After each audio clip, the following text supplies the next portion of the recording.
তাআলা পৃথিবীর পরিকল্পনা করেছিলেন এইখানে, তারপর উনি পৃথিবী তৈরি করেছেন। মানুষ বানাবেন এখানে আগে ভেবেছেন, তারপর মানুষ বানিয়েছেন। এবং ওই প্রতিটা মানুষের ভিতরে আল্লাহ আরেকটা আল্লাহ নিজের একটা সত্তাকে দিয়েছেন। অর্থাৎ আপনি চাইলে চিন্তা করতে পারেন, আপনি চাইলে গঠন করতে পারেন, আপনি চাইলে সৃষ্টি করতে পারেন, আপনি চাইলে ধ্বংস করতে পারেন। সব ক্ষমতা আল্লাহ আপনাকে দিছে, কারণ আল্লাহ চাইছিলেন ওনার মতোই একটা জিনিস পৃথিবীতে পাঠাইতে। তবে আল্লাহ সব পারেন, আনলিমিটেড। আল্লাহ কুন ফায়াকুন করলে হয়, আমরা এটা না, আমাদের চেষ্টার মাধ্যমে হয়। যেমন আল্লাহ বললেন যে কুন ফায়াকুন, এই একটা বোতল সহ নারকেলের তেল হইয়া যাবে, আমরা বললে হবে না, আমাদেরকে হয়তো হইলে এটা ব্রেনে আনতে হবে, এটা কেমনে বানাইতে হয়, কাঁচের বোতল কেমনে বানাইতে হয়, তারপরে তেল কেমনে ঢুকাইতে হবে, কেমনে প্যাকেট করতে হবে, তবে হবে।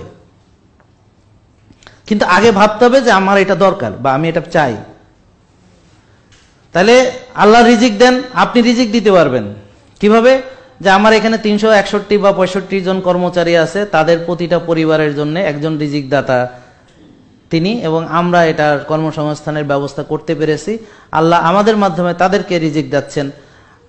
এটা হলো আপনি রিজিক সৃষ্টি করলেন, অর্থাৎ আল্লাহ আপনাকে রিজিক দেওয়ার মতো অবস্থায় দিলেন, মানে ওনার কাজটা আপনি করলেন এতটুকু। কিন্তু আপনি হয়তো 361 জন, আল্লাহ দিবেন হচ্ছে সারা পৃথিবীর সকল আনলিমিটেড, মানে যদি দেনও না শেষ হবে না, আমাদের একটুতেই শেষ হয়ে যাবে।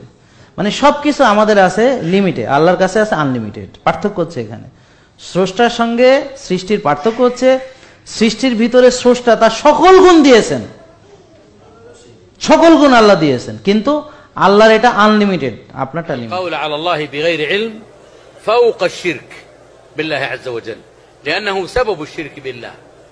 قال الله عز وجل: قل إنما حرم ربي الفواحش ما ظهر منها وما بطن والإثم والبغي بغير الحق وأن تشركوا بالله ما لم ينزل به سلطانا وأن تقولوا على الله ما لا تعلمون. وأن تقولوا على الله ما لا تعلمون. انتبه يا عبد الله، انظر كيف جعل القول على الله بغير علم مع الشرك أو مقارنا للشرك. فإن الذي يفتي بغير علم يقول على الله بغير علم، لأنه لا يتورع ولا يخاف الله